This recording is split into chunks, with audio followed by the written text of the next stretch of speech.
Well, happy Friday, free people of the Rocky Mountain region. This is Brandon with your freestatecolorado.com weekly roundup for March 31st, 2023. So pour yourself a cup of coffee and let's take a look at some of this week's news stories. First off, we're going to start with a CPR News article. March 23rd, 2023. Colorado bill would eliminate cities' growth caps. Local laws that limit the growth of cities like Boulder, Golden, and Lakewood would be erased by a new proposal at the state legislature. The bill, titled HB 23-1255, was recently introduced by Democrats at the State House.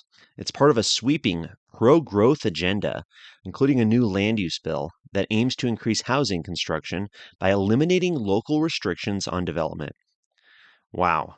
The bill would override all existing laws that limit the number of residential permits or construction projects that a city approves per year. It would also ban cities from enacting new growth caps. Senators Julie Gonzalez, Representative Ruby Dixon, both Democrats, are co-sponsors with Representative William Lindstedt. Wow, this is absolutely terrible. This is an attack on our local communities by an out-of-control state government. They want to force massive development to these communities that don't want it. I mean, Boulder, Golden, Lakewood, other places as well, don't want to see their cities become downtown Denver. I mean, look at the problems that come with a highly concentrated, highly density urban area. They don't want it. These anti-growth laws are totally against what the community is really looking for. So absolutely terrible. I mean, Lakewood, a voter-approved growth law allowed up to a certain amount of units. So they want to override the voters, they want to override local governments, and they want to force more housing and more development to communities that do not want it. This is a complete attack on the idea of home rule and the idea that these local communities have control over their over their towns, over their cities, that the voters have control over their towns and cities. The governor and his lackeys in the state legislature want to take that away from these local communities. I mean, if you've ever been to Golden, there's a charm. People live there for a reason, right? Same with Boulder. And of course, Lakewood, it's a pretty big place, pretty big city. So to imagine that it's going to get more development, more housing in a community that doesn't want it. I mean, this is absolutely shameful. Let's hope that House Bill 1255 is stopped. And let's hope these Democrats are held accountable come next election. William Lindstedt, Julie Gonzalez, Ruby Dixon, absolutely disgraceful behavior. Let's move on to the next story of the week. This is from ColoradoPolitics.com. We're going to stay on this theme of housing for a couple articles here. Stop This Egregious Assault on Home Rule by Sam Mamet, March 30th, 2023. A governor once told me with local control comes local responsibility. I never forgot that during my 40-year career focusing on public policy under the Gold Dome. I respectfully submit the same proposition to members of the General Assembly and to Governor Jared Polis. With state control comes state responsibility. Senate Bill 213, an unprecedented repudiation of decades worth of well settled land use and zoning law at the city and town level, is anything but responsible. The bill undermines the ability of citizens working through their elected officials across Colorado to determine their community's destiny. So, as we saw, there's another bill, the House bill we just looked at, but there's a Senate bill that Jared Polis had a little press conference. He's touting it. He's so proud of this idea that they're going to override zoning in these local communities that don't want high density. So growth caps, zoning, kind of two sides of the same coin in a way, but absolutely, absolutely terrible. I mean, this guy was a former executive director of the Colorado Municipal League. He knows what's going on, spent a lot of time getting involved in these kind of issues. So yes, hopefully we're seeing a lot of pushback, especially by, communities like Boulder, Golden, and others who don't want to see their their communities destroyed by new zoning laws and high density housing. Moving on here. Staying on housing, but a little bit different turn. So you're already a property owner in Colorado, then this article is very important for you. Colorado Sun, Jesse Paul, March 29th, 2023. Colorado lawmakers in action on rising property tax bills. Stokes another ballot measure arms race.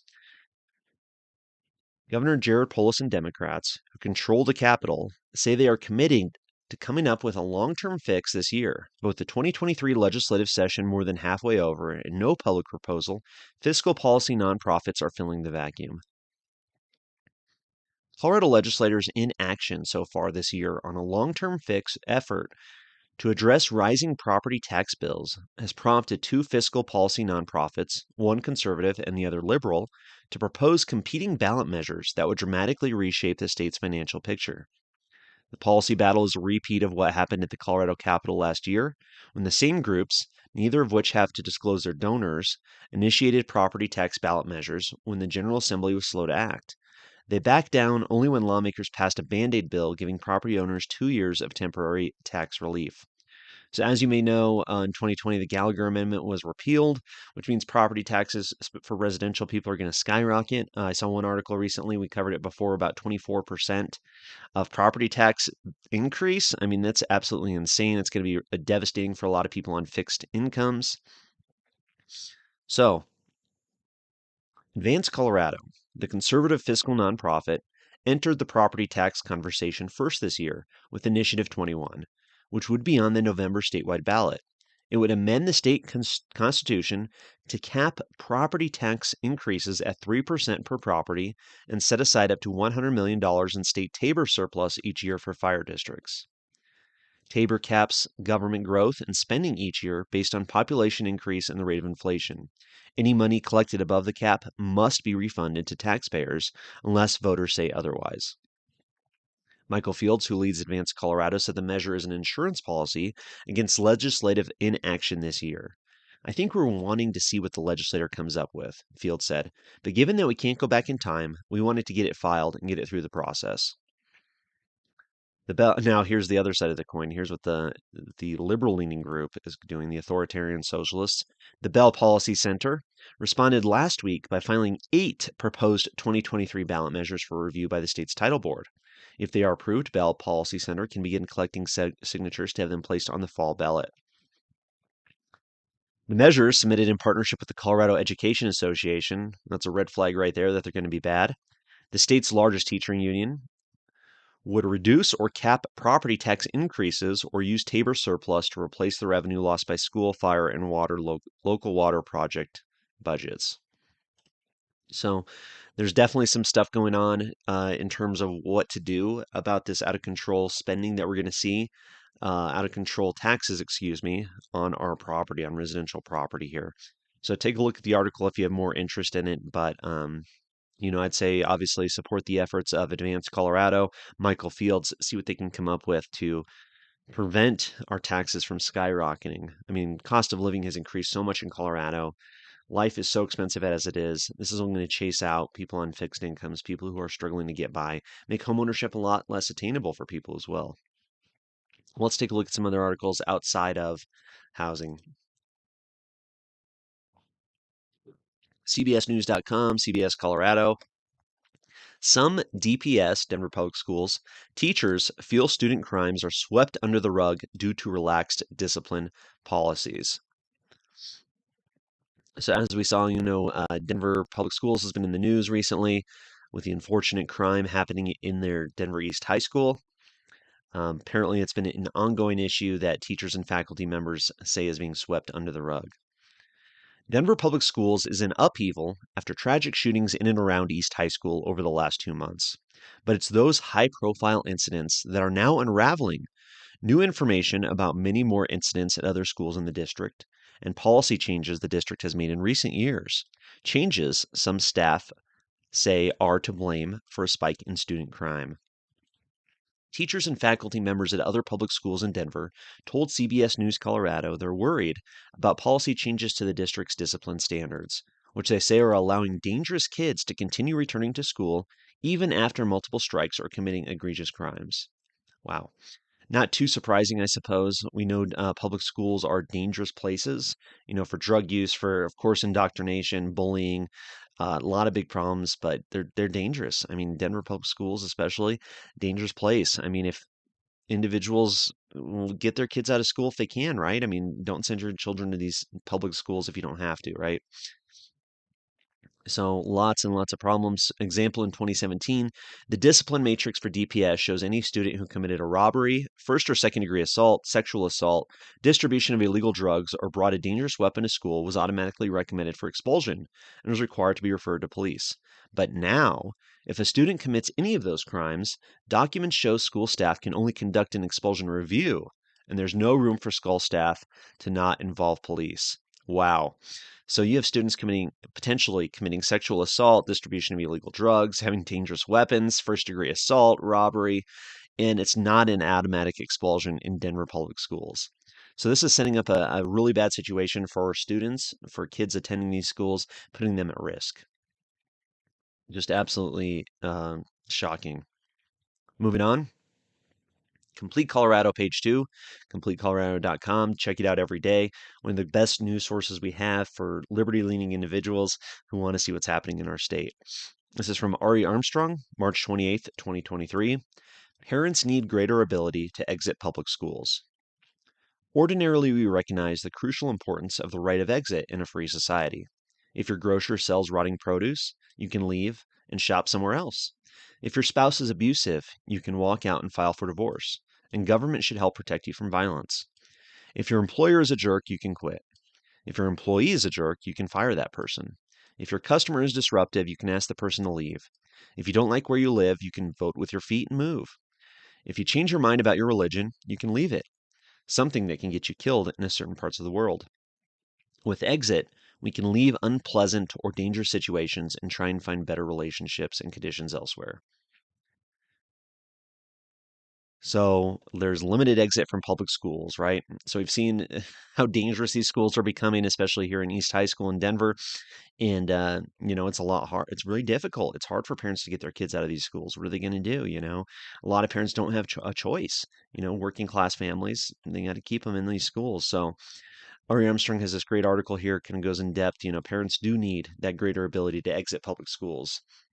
Parents want what's best for their children, and unfortunately, our state lawmakers don't really care. So good on Ari Armstrong for this article. Let's hope we see some traction on school choice continue to become more popular. Let's move on. CastleRockNewsPress.net. Coloradans could get up to $2.5 billion in tax refunds. So this article was originally in the Colorado Sun from Jesse Paul, posted Tuesday, March 28th, 2023.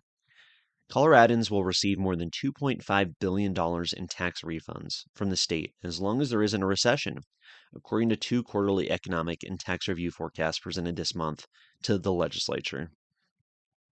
So they're missing one key part there, and that's the fact that our state legislature, we have so many authoritarians in there who want to steal our tax refund money and keep it for their own pet projects. Of course, as we saw in a previous article, Colorado Education Association is one of the people leading this charge to take our tax refunds away from us and use it for their failing schools. So I just wanted to bring this up because people need to understand the stakes involved, I suppose. With $2.5 billion, you get lobbyists coming out of the woodwork, and you have all these special interest groups clamoring for a piece of that pie. And, these Democrats hate this idea. They hate the idea that $2.5 billion could be returned to the private sector. But that's what continues to grow our economy. That's what gets people jobs, gives people opportunity to make their lives a better place, Is this tax refund money being able to be kept? They shouldn't be taking this tax money from us in the first place, but it is our money and it deserves to come back to us. So just wanted to point that out. Let's move on. CPR News, CPR.org. March 29th, 2023. Colorado GOP is laying the groundwork to challenge the state's open primary law. The Colorado GOP is taking its first step towards closing the Republican primary. In a letter sent to the Federal Elections Commission last week, the Colorado Republican State Central Committee and its new chairman, Dave Williams, asked for an advisory opinion on whether the party can establish a legal fund to challenge the constitutionality of Colorado's open primary election law. The Colorado Republican Committee wishes to explore a lawsuit against the state of Colorado, which would challenge the constitutionality of Proposition 108, stated the letter, written on behalf of the party by attorneys with Brownstein, Hyatt, Farber, Streck. The legal fund would defray the costs of legal action. So as we know, in 2016, Colorado voters approved Proposition 108, allowing unaffiliated voters to vote in either the Republican or Democratic primary. The law does have a provision allowing a party to opt out of the open primary system and instead pick its candidates through a caucus process, but 75% of the members of the State Central Committee must support the move. An effort 2 years ago to close the party's 2022 primary failed to win enough support from the Central Committee. In 2022, individual Republicans tried to challenge the constitutionality of the law, but the case was dismissed because the court said they did not have standing, only the party would. According to the letter, the committee chairman, Dave Williams, would establish the fund and appoint a governing board with final authority over spending the money. The fund plans to accept unlimited amounts from individuals, political committees, corporations, and labor organizations, labor states, and would only be used for the lawsuit. So, very interesting. This is Dave Williams following up on his promise, running for GOP chair to close the state primary. And I mean, I understand entirely where they're coming from. The idea that unaffiliated voters, people who are not members of the party, can decide who those parties' candidates are for the general election does not make a lot of sense. Of course, there is some concern that by disenfranchising unaffiliated voters during the primary season, that those unaffiliated voters might be less likely to support Republican candidates come November. I'm not sure. Interesting to see. We'll see how this plays out, and it's nice to see that Dave Williams is sticking to his word, standing up for his party, and doing what he said he would. Let's move on here. Progressive-backed candidates set sights on Denver City Council, March 29th, 2023. Axios.com. Denver City Council candidates, backed by leftist organizations, are closer than ever to securing multiple seats in the City Council. If enough of these candidates win during next year's election or the runoff, it could signal a shift in the kind of policies the City Council enacts. 6 Denver City Council candidates have been endorsed by the Democratic Socialists of America, Denver, in this April 4th election. Candice Tabaka is the lone incumbent who received an endorsement. The 3 are running in open races. With all 6 of Denver DSA's candidates elected, Denver will have the voting majority to make meaningful policy change for Denver's working class, DSA Denver said in its 2023 voter guide, released on March 2018. Wow. I mean, this is absolutely shocking to a lot of people to think that, what are now moderate Democrats, kind of corporate Democrats, if you want to call it, to see that socialists, to have a plurality of socialist candidates, socialist city council members on the Denver City Council would be a radical shift. And unfortunately, it'd be another reason to leave Denver because the policies it enact would probably lower the standard of living, lower the quality of life in the city, and force people out, force businesses out, force rental owners out, and kind of set up a situation in which there's more government control over the city, which we know from history, we know from studying economics, will fail to improve the quality of life for the people there. So we'll keep an eye on this. Today's March 31st, so April 4th, we'll see what happens on that election. A few more articles here. Let's take a look. CPR News again. Oh gosh, a Colorado bill would allow for more speed cameras, but the sponsor says it's about safety and not revenue. Okay, yeah, right. Come on. Like we're supposed to believe that. Quick flash of a speed camera could soon haunt lead-footed drivers on many more roads across the state under a new bill introduced at the Capitol this week. So, of course, we have Faith Winter, who is behind the stricter requirements for somebody to get their driver's license, kind of making it harder, especially for lower income people to get their driver's licenses. So right now, current state law restricts the use of speed cameras to just 3 areas: residential neighborhoods, within a construction zone, or along a street that borders a park. The new bill would allow municipalities to designate corridors within their boundaries where they could install speed cameras, so long as the municipality also posts permanent signs warning of their presence. The bill would also remove an existing requirement that an officer has to be present when a speed camera is in use. That means speed cameras, which research has shown are an effective, if unpopular, way to slow down vehicles and reduce fatal and serious injury crashes, could be used on busy, wide roads that are responsible for a disproportionate share of traffic deaths. The same automated camera systems could also be used to detect cars that run red lights or drive in a bus or bike lanes. Wow. Is this really the society you want to live in, where we have cameras everywhere, tracking people's movements, saying you're going too fast, issuing automatic tickets? I mean, not a good idea. It's very unpopular. Faith Winter, I think, has overstepped her bounds, and let's hope Colorado voters kind of stand up and speak out against this attack on our ability to drive. I mean, come on. Pretty much everybody has to drive far for work. Sometimes people drive a little bit faster during rush hour, but you're driving with traffic. It's not necessarily a dangerous situation, but to put these in there, to put these speed cameras in there. It's definitely going to cost people money. It's going to make it more difficult for people to get to work on time, that's for sure.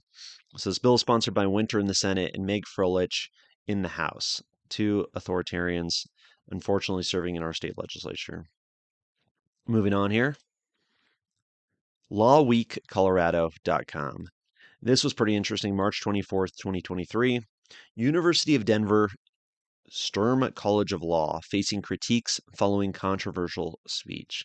So unfortunately, see, Denver University, DU, is one of the most prestigious schools in Colorado. You would think that they would be open to having debates about issues that maybe were slightly uncomfortable or higher level than the little safe kind of language that college students are pushing for in other colleges. Let's take a look. The March 7th speaking event featured Ela Shapiro, a legal scholar and former Georgetown law lecturer who resigned following an investigation into a series of tweets and was titled Silencing Minorities, Free Speech in Academia. The event was hosted by the school's Federalist Society, an organization of lawyers, law students, and scholars founded on the principles that the state exists to preserve freedom. Federalist Society is a pretty good organization. The page states that the group is made up of mainly conservatives and libertarians, interested in the current state of the legal order, but welcomes members of any political affiliation. Prior to the event, the National Lawyers Guild at the University of Denver Sturm College of Law posted on Twitter encouraging the signature of an open letter demanding the school cancel the event. At the event, protest signs were banned, dissent was contained to free speech zones, and the administration threatened disruptors would jeopardize their future bar licensure, according to a public letter from the Black Law Students Association. The public letter also said security was bolstered for the event and that students who supported Shapiro made racially charged comments. They took issue with the content of Shapiro's talk, which they said advocated for the elimination of diversity, equity, and inclusion initiatives in higher education institutions. Wow. So this group comes in, the speaker comes in and says that they oppose a specific policy that higher education institutions are going with, DEI, diversity, equity, and inclusion. And of course, they're met with protests. They're met with people crying on campus, signing letters, and trying to go out. Wow. So, of course, this article doesn't really go into anything other than criticism of the speaker. But come on, people, these lawyers are becoming snowflakes. I mean, come on, what does that show for the future of our law programs? Where you can't have a speaker come in, question some sort of policy and procedure that's going on, especially around diversity, equity, and inclusion. These, feel good little policies, and people protest, people get upset about it. It's very shocking and pretty sad, actually. Sad for the state of DU that they're not allowing debate and conversation at their campus. Just another sign of the decline of higher education in Colorado. Let's move on. TheIntercept.com. This was very, very fascinating. The honey trap. The FBI used an undercover cop with pink hair to spy on activists and manufacture crimes. So it's from March 21st, 2023. The young woman with the long pink hair claimed to be from Washington State. One day during the summer of 2020, she walked into the Chinook Center, a community space for left-wing activists in Colorado Springs, Colorado, and offered to volunteer. She dressed in a way that was sort of noticeable, said Samantha Christensen, a co-founder of the Chinook Center. But no one among the activists found that unusual or alarming. Everyone has their own style. They accepted her into the community. The pink-haired woman said her name was Chelsea. She also dropped regular hints about her chosen profession. She implied over the course of getting to know her that she was a sex worker. I think somebody else told me that, and I was just like, oh, okay, that makes sense. I never questioned it. But Chelsea's identity was as fake as her long pink hair. The young woman, whose real name is April Rogers, is a detective at the Colorado Springs Police Department. The FBI enlisted her to infiltrate and spy on racial justice groups during the summer of 2021. Wow, it's pretty interesting to see that the FBI is recruiting local police officers to infiltrate social groups, political groups, to get spies in there and maybe provoke them to violence. We saw that earlier. The work of Rogers or Chelsea is a direct offshoot of the FBI's summer of 2020 investigation in Denver, where Mickey Windecker, a paid FBI informant, drove a silver hearse, rose to a leadership role in the racial justice movement, and encouraged activists to become violent.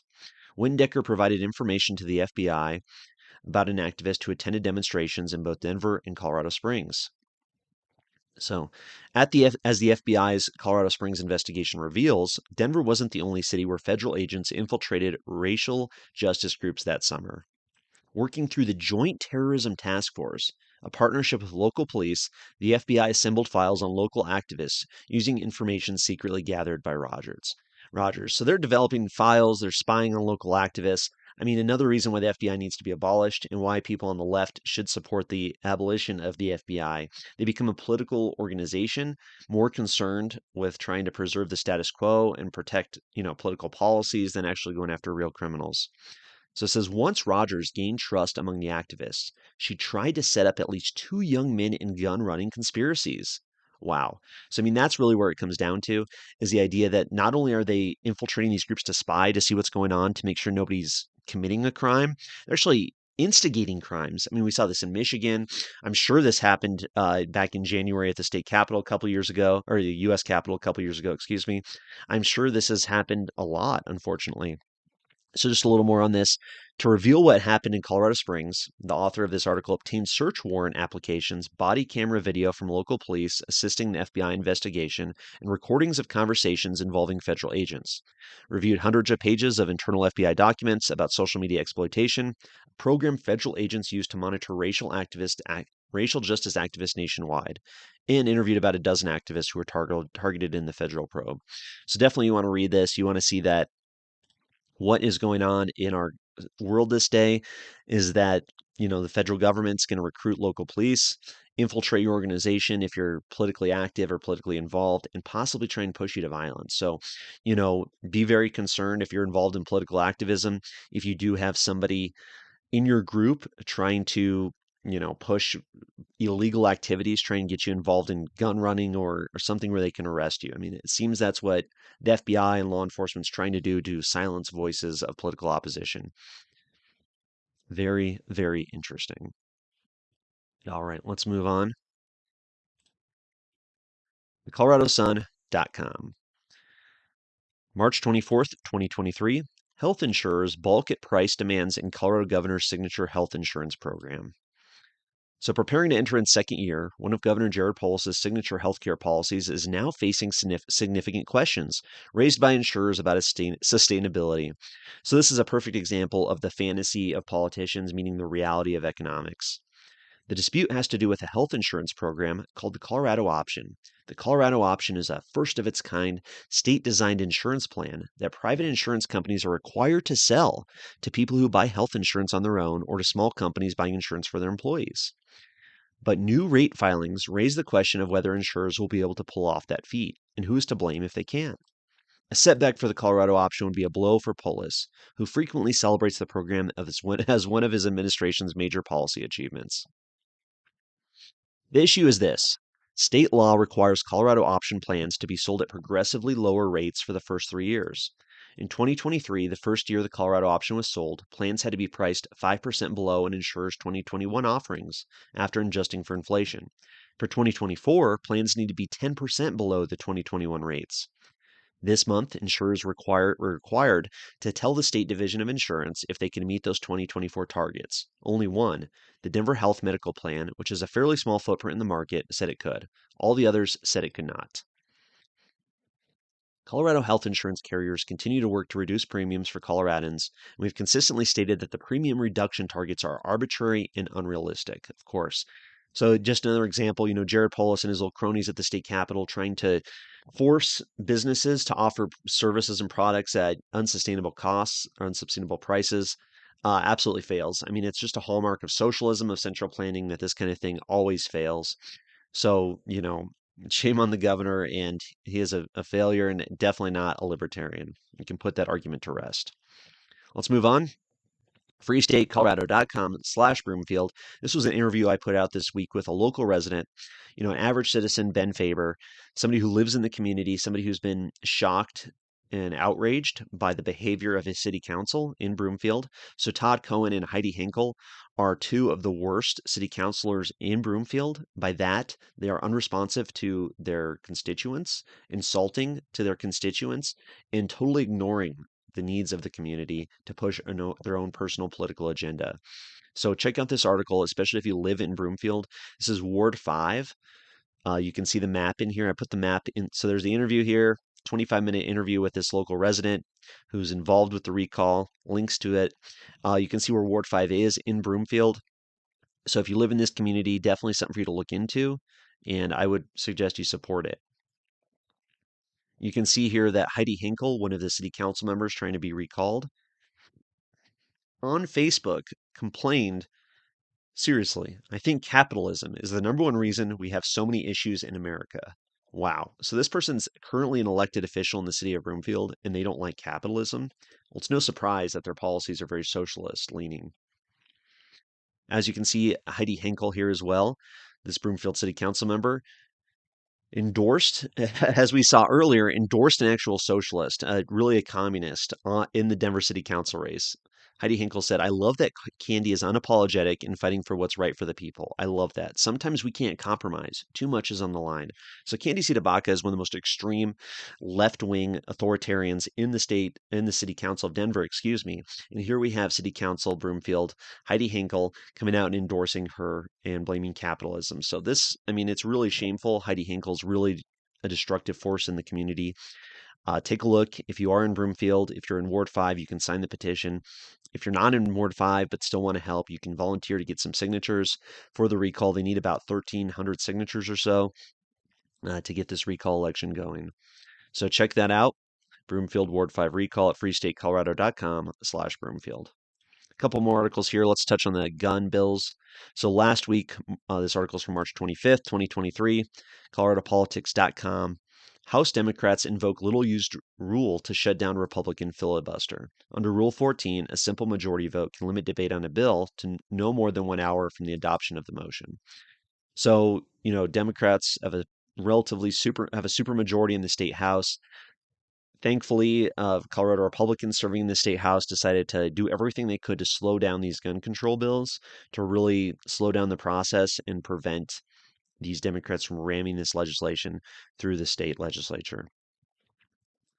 Democrats on Saturday invoked a little used rule to limit debate, effectively shutting down a filibuster by Republicans after 2 days in which lawmakers made little progress on 2 gun bills. So the House on Friday spent nearly 9 hours working on Senate Bill 168. The debate was put on hold late Friday night while caucus leaders negotiated for 2 hours but reached no agreement. The House adjourned just after 11 p.m. without finishing its work on the bill. On Saturday, instead of resuming debate on SB 168, legislators moved on to Senate Bill 170, which adds district attorneys, teachers, school counselors, college faculty, and healthcare professionals, including those in behavioral health, to the list of people who can seek an extreme risk protection order, aka red flag gun confiscation. Republicans launched into another filibuster that lasted more than 9 hours with no end in sight. At around 5:30 p.m., Democrats called for a recess, returning at 6 p.m. with a motion to limit debate.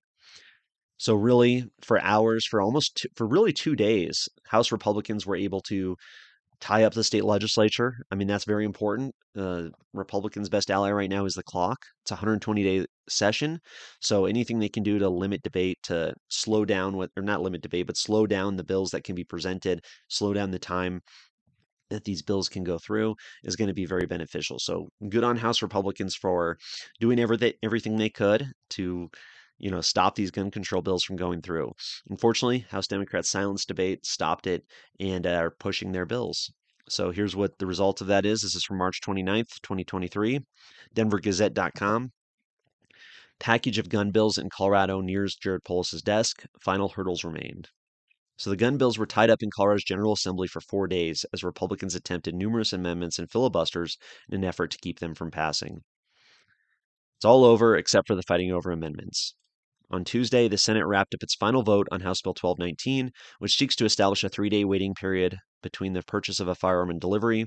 It's the final of 4 gun bills that tied up the House for 4 days and the Senate for the last 2 days, while Republicans attempted numerous amendments and filibusters in an effort to keep the bills from passing.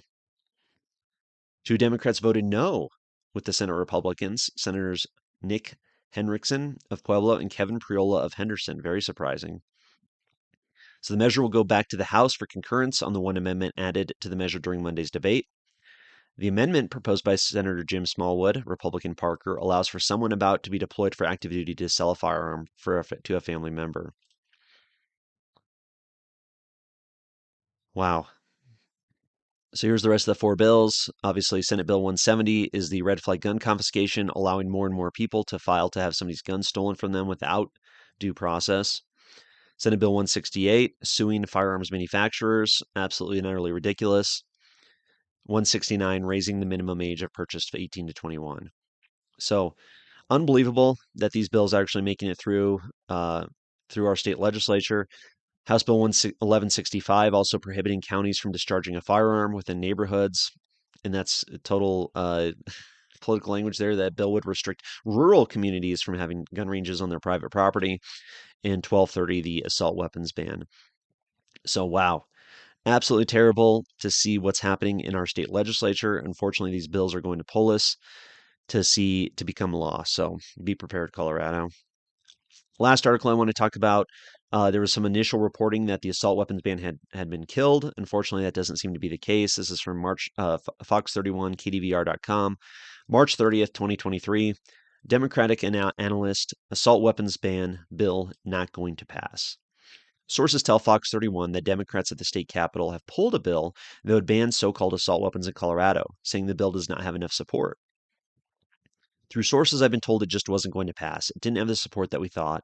Fox 31 political analyst and Democratic strategist Andy Boyan said on Colorado Point of View. The end result was that it wasn't going to pass, it wasn't going to be effective, and so Democrats did go ahead and pull the bill. However, a spokesperson for the Colorado House Democrats later said the hearing for the bill was postponed Wednesday because the committee's agenda for that delay was full. Groups like Rocky Mountain gun owners threaten lawsuits and other action if an assault weapons ban passed through the legislature this session. That bill was something that was extreme. The governor had said he was unlikely to sign it. Fox 31 political analyst and Republican strategist Michael Field said, but I think the heart of it is that it's an unconstitutional bill. The bill will likely eventually be killed in a committee later this session, Boyan said. So something to keep an eye on. Unfortunately, this bill is still making the rounds. It is not entirely dead, but let's hope it does die. Well, anyways, thank you very much for your time. I hope you had a great week. Let's see what's going on next week. We'll see you for that weekly roundup. But take care and have a great weekend, Colorado.